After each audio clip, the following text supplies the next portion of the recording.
Hello, people. Welcome to the session. I'm Rachita Sachdeva. You're with our chemistry master teacher, and I hope सब मस्त होंगे स्वस्थ होंगे. So आज हम लोग करेंगे structure of atoms का complete revision in 20 minutes. So guys, get yourself ready. Structure of atoms starting now. So boss structure of atoms में क्या क्या चीजें आप लोग ने पढ़ी है. Let's begin. तो हम लोग ने स्टार्टिंग में मॉडल ऑफ एन एटम से स्टार्ट करा था, discovery of electrons, protons and neutrons, and उसके बाद आप लोगों ने सीखा कि कैसे इलेक्ट्रॉनिक कॉन्फ़िगरेशंस को लिखा जाता है, वैलेंसीज कैसे निकाली जाती है, एंड लास्टली आइसोटोप्स, आइसोबार्स के बीच का difference. So one by one we be taking everything. So उससे पहले एक motivational dose of the day तो बनता है boss, you only fall when you stop trying, and that's rightly said. आप लोगों को कोशिश करते रहना है, चाहे कुछ भी हो जाए. अप्स एंड डाउन्स चलते रहते हैं, कभी अच्छे मार्क्स आते हैं, कभी नहीं आते, दैट्स ओके. बट अगर आप अपना 100% एफर्ट्स डाल रहे हैं तो आपको आगे बढ़ने से कोई नहीं रोक सकता है. Just think about it. चलो. So guys, canal rays क्या होते हैं? They are also called as anode rays, और यहाँ से आप लोगों का 1 मार्क का क्वेश्चन होता है. canal rays को हम लोग anode rays भी कहते हैं, और ये एक एक्सपेरिमेंट करा गया था by our very own Goldstein ji. और गोल्डस्टीन जी ने पॉजिटिव चार्ज रेडिएशन, जिसे हमने बाद में प्रोटॉन्स का नाम दिया था, नॉट हमने ऑब्वियसली, उन्होंने प्रोटॉन्स का नाम दिया था, दैट इज व्हाट डिस्कवर्ड. और इसके लिए प्रॉपर एक एक्सपेरिमेंटल सेटअप करा गया था, और ऐसे ही इलेक्ट्रॉन्स की डिस्कवरी हुई थी, जिसे हम कहते हैं कैथोड रेज. सो कैथोड रे के अंदर उनको नेगेटिव चार्ज मिला था. Negative charge species was later called as electron. Canal rays या एनोड रेज में उन्हें पॉजिटिव चार्ज का प्रेजेंस मिला था, and that was later called as protons. So discovery happened like this. तो डिस्कवरी किसने करी थी, ये बात आप लोगों को ध्यान रखनी है. सो प्रोटॉन्स का डिस्कवरी गोल्डस्टीन जी ने करा था. इलेक्ट्रॉन्स का डिस्कवरी हमारे मिस्टर जे जे थॉमसन जी ने करा था. लेकिन बाद में इन लोग ने सोचा कि यार इसके अंदर हमने सब एटॉमिक पार्टिकल्स तो ढूंढ लिए हैं, but model of an atom कैसा होगा, एटम कैसा दिखता होगा. तो जे जे थॉमसन हमारे पहले जने थे जिन्होंने निकाला कि एक मॉडल ऑफ एन एटम कैसा दिखता होगा. तो एक थ्योरी उनकी थी कि यार एटम ना एक पॉजिटिव स्फीयर जैसा होगा, जिसके बीच में नेगेटिव चार्जेस एम्बेडेड होंगे. सो दैट वाज हिज दिमाग की उपज. वो उनका एक सिर्फ क्यूरियोसिटी से उन्होंने एक मॉडल ऑफ एन एटम दे दिया. तो he was the first person to come up with the model of an atom, and जिसे हम लोग कहते हैं प्लम पुडिंग मॉडल ऑल्सो. उन्होंने क्रिसमस पुडिंग के साथ एटम को कंपेयर करा. So what he said, an atom is a uniform sphere of positive charge in between. Positive charge बोले तो he is referring to protons, जिसके बीच में negative charge embedded, and he referred those negative as electrons. But इस पूरे model के बीच में उन्होंने बहुत अच्छी बात बोली कि पूरा एटम इलेक्ट्रिकली न्यूट्रल होता है एज अ होल. बोले तो नेगेटिव का मैग्नीट्यूड पॉजिटिव के बराबर होगा. अगर पूरा नेगेटिव चार्ज पॉजिटिव के बराबर है, इसका मतलब atoms are always neutral. Neutral बोले तो उनके ऊपर कोई चार्ज नहीं होगा, they are electrically neutral, and he was right on that particular point. Though उनका मॉडल को बाद में डिस्कार्ड कर दिया था, क्योंकि रदरफोर्ड के मॉडल के साथ उनका जमा नहीं था. So what he said was not actually got proven later, तो इसीलिए उनका मॉडल डिस्कार्ड करा. But this point became one of the significant point of J J Thomson's model of an atom और प्लम पुडिंग मॉडल. बाद में हमारे Rutherford जी आते हैं. सो भाई और बहनों, यहाँ से एक और क्वेश्चन उठ के आता है, what is the chronology of models of an atom. Chronology बोले तो पहला कौन सा निकला, दूसरा कौन सा निकला, तीसरा कौन सा निकला, ये एमसीक्यू क्वेश्चंस आप लोगों के बनते हैं. तो सबसे पहला मॉडल हमारे जे जे थॉमसन का आया था, सेकंड रदरफोर्ड का आया था, third Bohr model of an atom आया था. तो आपको ये ध्यान रखनी होगी क्रोनोलॉजी, पहला क्या, फिर दूसरा कौन सा, तीसरी की discovery. Now moving on to Rutherford's model of an atom, इसे हम अल्फा पार्टिकल स्कैटरिंग एक्सपेरिमेंट भी कहते हैं. और हमारे रदरफोर्ड जी बड़े तोप इंसान थे. उनको गोल्ड फॉइल यूज करने का बड़ा शौक था कि जी हम तो बिल्कुल मोस्ट मेलिएबल मेटल ही यूज करेंगे, एंड दैट वाज गोल्ड. तो उन्होंने गोल्ड के फॉइल के ऊपर अपना एक्सपेरिमेंट रखा. Now what he used was alpha particles. Alpha particles क्या होते हैं? 1 mark question. Alpha particles are doubly charged helium ions. Doubly positively charged helium ions जिनका मास होता है 4u। तो आपके पास अल्फा पार्टिकल्स का डेफिनेशन, असर्शन, रीजन के अंदर या नॉर्मल एमसीक्यू क्वेश्चन भी पूछे जाते हैं। So alpha particles are helium doubly charged ion with 4 unit of mass. तो ये काफी भारी पार्टिकल्स होते हैं and they are positively charge. ये आपको ध्यान रखना है कि ये पॉजिटिव चार्ज होते हैं। तो जब उन्होंने पूरा एक्सपेरिमेंटल सेटअप को क्रिएट करा, सो व्हाट ही डिड, मैं आप लोगों को फटाफट से एक बड़ी ग्लिम्स दे देती हूँ। अल्फा पार्टिकल्स लिए, अल्फा पार्टिकल का सोर्स होता है radio active atoms, radio active element. अब क्या होगा, उन्होंने गोल्ड फॉइल रखी आगे। अब गोल्ड फॉइल क्या है, मैटर ही तो है, हर एक मैटर एटम से मिलकर बना होता है। तो अगर हम गोल्ड फॉइल को मैग्नीफाई करें तो एक एटम के ऊपर अगर हम स्टडी करते हैं, सो व्हाट ही ऑब्जर्व, उन्होंने क्या ऑब्जर्व करा कि ज्यादातर जो अल्फा पार्टिकल्स है वो तो सीधे चले गए, कुछ ऐसे अल्फा पार्टिकल्स है जो कि डिफ्लेक्ट हो गए। डिफ्लेक्ट बोले तो अपने सीधे सीधे जाते जाते उन्होंने रास्ता चेंज कर लिया। और 1 in 1000 ऐसे रेडिएशंस हैं दैट गॉट रीबाउंडेड बैक। कुछ एक आधा ऐसा रेडिएशन है 1 in 12,000 रेडिएशन जो वापस से पलट के आ गया। तो ये उनका ऑब्जर्वेशन था। अब इस ऑब्जर्वेशन के बाद उन्होंने क्या कंक्लूड करा, उन्होंने कहा कि बॉस हमारे अल्फा पार्टिकल्स खुद तो पॉजिटिव चार्ज रखते हैं, तो क्योंकि एटम का ज्यादातर पार्ट एम्प्टी है, खाली है, इसकी वजह से most of the radiations went straight. पर जो रेडिएशन सेंटर ऑफ एटम से गुजरे उन्होंने डिफ्लेक्शन शो करा। ऐसा क्यों होगा, positive positive repel each other, और रिपल्शन लाइक चार्जेस के बीच में होता है, सेम चार्जेस के बीच में होता है। तो उनको फिर इससे पता चला कि बॉस हमारे जो अल्फा पार्टिकल्स है वो खुद पॉजिटिव चार्ज है, तो बीच में कहीं पॉजिटिव चार्ज होगा जिसकी वजह से इन्होंने रिपल्शन फेस करा, और रिपल्शन की वजह से डिफ्लेक्ट हो गए। 1 in 1000 ऐसी है जो कि वापस से रिबाउंड हो गए। तो ऐसी रेडिएशन जो सीधा जाके पॉजिटिव चार्ज के ऊपर टकराई वो बहुत जबरदस्त तरीके से रिपेल होके वापस आ गई। सो उनका जो रिपल्शन था वो बहुत जबरदस्त हुआ। तो इससे उन्होंने ये कंक्लूड कर दिया भाई कि most of the space in an atom is empty, क्योंकि ज्यादातर अल्फा रेडिएशंस पास हो गई, सीधा चली गई। Some of them got deflected क्योंकि positive charge जो था that occupies a very little space in the center. And thirdly, उन्होंने ये बोला कि जो एक आधा रेडिएशन पूरी तरीके से वापस चला गया, रीबाउंड हो गया, उसका रीजन ये है कि जो बीच का सेंटर वाला पॉइंट है एटम का, इट्स पॉजिटिव चार्ज, और पूरे एटम का मास वहीं पर कॉन्सेंट्रेटेड रहता है इन अ वेरी स्मॉल वॉल्यूम। तो वो बहुत पॉजिटिव चार्ज पार्ट है जिसे बाद में नाम दिया गया nucleus. So let me tell you guys, Rutherford ji nucleus की डिस्कवरी करने नहीं निकले थे। रदरफोर्ड जी इलेक्ट्रॉन का अरेंजमेंट देखना चाहते थे एटम के अंदर, परंतु उस दौरान उनको एक्सीडेंटली न्यूक्लियस की प्राप्ति हुई। सो ऐसे लकी लोग तो भाई दुनिया में हर जगह हो जिनसे ऐसी गलती हो जाती है जिससे वो इतने फेमस हो गए थे। So that was actually a breakthrough in Rutherford's life. उन्होंने ऐसी चीज की डिस्कवरी करी which is the most important part of an atom and that's nucleus. बाद में पता चलता है जी कि न्यूक्लियस के अंदर पूरा एटम का मास रहता है, उसमें प्रोटॉन्स और न्यूट्रॉन्स दोनों रहते हैं। जब न्यूट्रॉन्स की डिस्कवरी हुई तो न्यूक्लियस के बारे में और बातें होना स्टार्ट हुई। सो ओवरऑल अगर आप लोगों से एक्सप्लेनेशन मांगा जाता है रदरफोर्ड के लिए तो आपको उनके ऑब्जर्वेशंस और उनके कंक्लूजन्स दोनों देने होंगे along with the diagram, and diagram को हो सके तो प्रॉपर्ली लेबल करके आना। नाउ ऑब्वियसली जब उन्होंने न्यूक्लियस की डिस्कवरी कर ली तो उन्होंने उसके बारे में और रिसर्च करी and he come up with the nuclear model of an atom.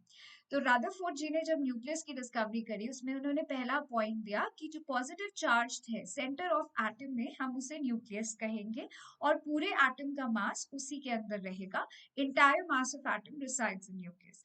बाद में उन्होंने ये भी बता दिया कि बॉस इलेक्ट्रॉन्स जो है वो न्यूक्लियस के अराउंड रिवॉल्व करते हैं क्योंकि वो खुद नेगेटिव चार्ज होते हैं। थर्ड पॉइंट में उन्होंने कहा कि न्यूक्लियस का साइज बहुत छोटा होता है as compared with the size of an atom. So you can imagine a cricket ball in the center of the stadium. इतना difference देखा जाता है. Size of nucleus is so small as compared to the size of atom. But Rutherford ने कुछ गलतियां करी थी और उस गलती में सबसे बड़ी गलती ये थी कि उन्होंने ये कह दिया कि atoms are not stable. Actually वो एक्सप्लेन नहीं कर पाए थे stability of an atom. What he told at the end of the experiment कि जब भी इलेक्ट्रॉन्स न्यूक्लियस के अराउंड रिवॉल्व करते हैं they actually fell inside the nucleus. अगर ऐसा होता तो एटम एग्जिस्ट नहीं कर पाते, और एटम्स का स्टेबिलिटी क्योंकि वो डिफाइन नहीं कर पाए, वो एक्सप्लेन नहीं कर पाए, तब हमारे बोर जी को आना पड़ा कि बॉस तुमसे ना हो पाएगा, I will come and explain and help you.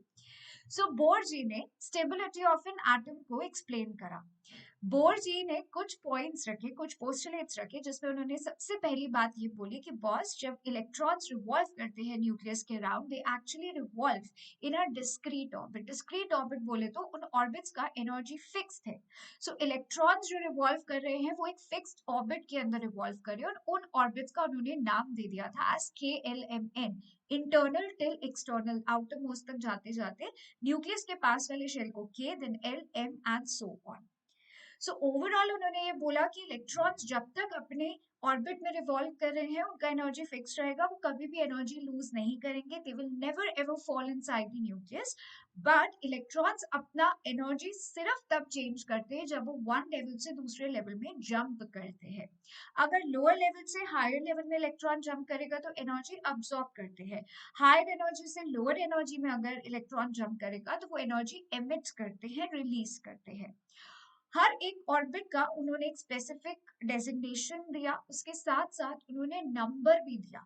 Number 1 is K shell, number 2 is L shell and so on. इन शेल्स को ऑर्बिट्स या एनर्जी लेवल से भी संबोधित किया जाता है। ऑलराइट, इसके बाद आते हैं बोर और उनके दोस्त बनी। बोर और बनी मिलकर बोलते हैं कि चलो यार हम लोग ना कुछ रूल्स एंड रेगुलेशंस देते हैं कि इलेक्ट्रॉन्स को कैसे डिस्ट्रीब्यूट करा जाए। सो इलेक्ट्रॉनिक कॉन्फ़िगरेशन की इजाद होती है जब बोर एंड बनी दोनों ही रूल्स लेकर आते हैं, जिसे हम कहते हैं बोर बनी रूल और बोर बनी स्कीम। सो इलेक्ट्रॉनिक कॉन्फ़िगरेशन के बारे में अभी हम लोग बात करेंगे।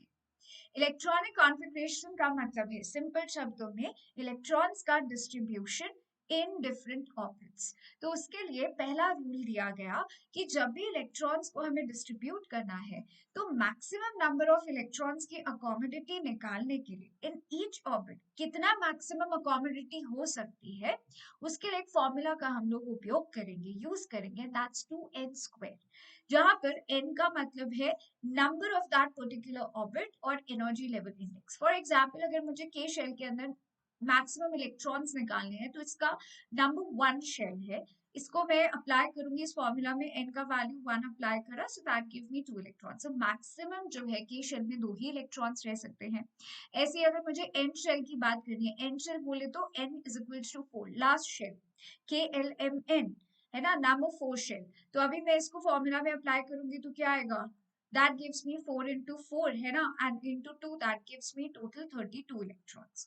So n शेल में मैक्सिमम अकोमोडिटी 32 इलेक्ट्रॉन्स की हो सकती है, परंतु बाद में उन्होंने ये बात बोली कि अगर मैक्सिमम इलेक्ट्रॉन्स को हमें आउटरमोस्ट शेल में अकोमोडेट कराना है तो वो 8 ही होंगे। Just because of stability concern उन्होंने एक नंबर बोल दिया कि बॉस अगर आउटरमोस्ट शेल की हम बात करें तो मैक्सिमम 8 इलेक्ट्रॉन्स रहेंगे। आपके पास के शेल जो है दैट्स एन एक्सेप्शन, के शेल में 2 इलेक्ट्रॉन्स होंगे, इसके अलावा एल एम एन सब जगह आप 8-8 इलेक्ट्रॉन्स ही फिल करेंगे। आप लोगों के अंदर एक कंफ्यूजन रहता है कि मैम ये 18 32 ऐसा क्यों लिखा है, फिर जब हम आरटी फिल करें तो 18 32 नंबर्स का क्या मतलब है। तो बॉस आप लोग ने शेल्स के अंदर सब शेल्स की अभी बात पढ़ाई नहीं करी है।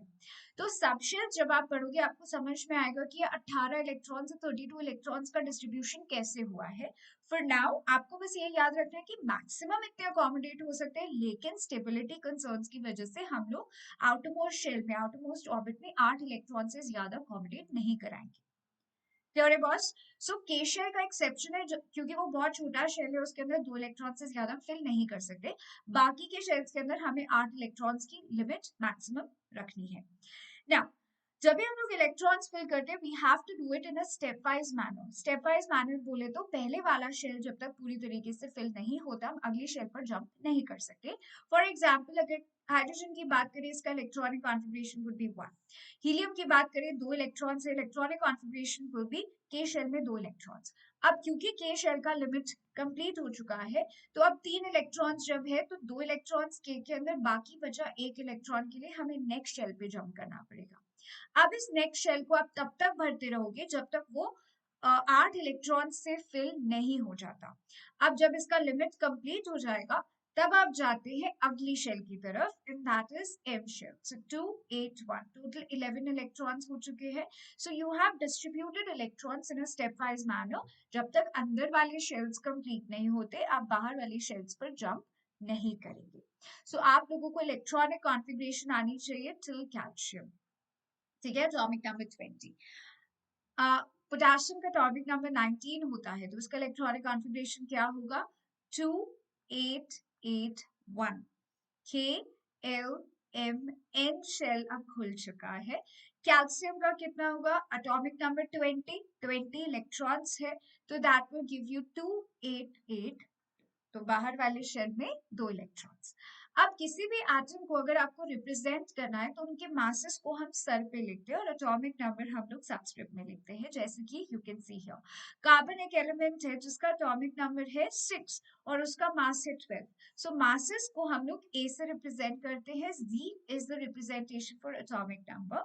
अगर मुझे नाइट्रोजन लिखना है तो नाइट्रोजन का एटॉमिक नंबर नीचे लिखेंगे एंड उसका मास नंबर उसके सर पे लिखेंगे। ऐसे ही सोडियम का एटॉमिक नंबर हम लोग नीचे लिखते हैं, मास ऊपर लिखते हैं। This is how we always represent an atom. Now you can see a summary. Valency से आपके पास questions आते थे, they'll ask you to calculate valency and helium जो है ये exception है again. So hydrogen के पास valence electron 1 है, क्योंकि valence electron 1 है तो valency 1 है। valency निकालने का सिंपल तरीका है, अगर valence electron 1 2 3 या 4 है तो वैलेंसी हमेशा वैलेंस इलेक्ट्रॉन के बराबर आएगी, but helium is a different case. अगर वैलेंस इलेक्ट्रॉन्स 5 6 7 या 8 इलेक्ट्रॉन्स है तो वैलेंसी निकालने के लिए आप वैलेंस इलेक्ट्रॉन में से 8 में से वैलेंस इलेक्ट्रॉन डिडक्ट कर दोगे। तो अगर मैं बोलूं कि valence electron of potassium of hydrogen is 1 तो वैलेंसी भी 1। लिथियम का वैलेंस इलेक्ट्रॉन 1 है तो वैलेंसी 1। बेरिलियम का वैलेंस इलेक्ट्रॉन बोले तो बाहर वाले शेल में जो इलेक्ट्रॉन है इट्स 2 तो वैलेंसी विल बी 2। हीलियम के केस में वैलेंस इलेक्ट्रॉन 2 है लेकिन वैलेंसी 0 है। ऐसा क्यों?